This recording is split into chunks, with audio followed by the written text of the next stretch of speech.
in light of the collapse, and until I got the job as senator and kind of dug into this, and I'd spent 20 years around the markets, I didn't fully appreciate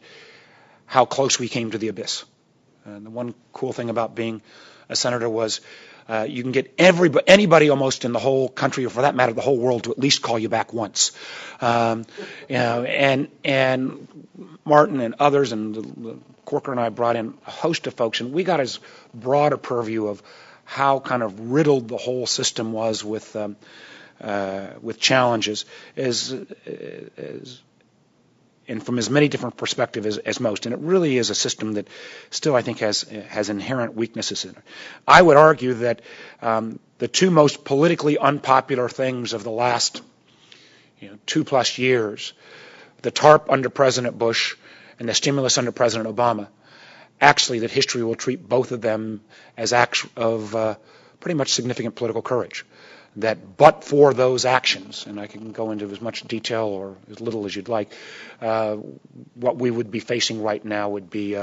exponentially worse.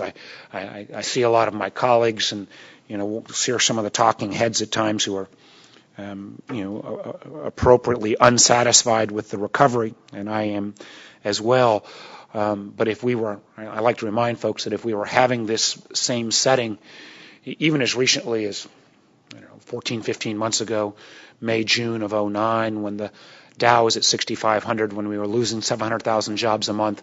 when we had seen a 6.5% decline in our GDP, and we weren't sure we were going to see a penny back off of the TARP,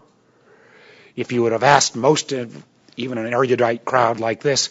would you take an economy at the end of September of 2010 where the Dow was touching on 11,000, when you were starting to see where we'd seen 3 solid quarters of GDP growth, where we started to see private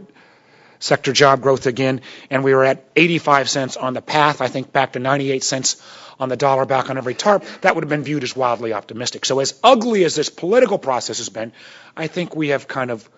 sorted things through.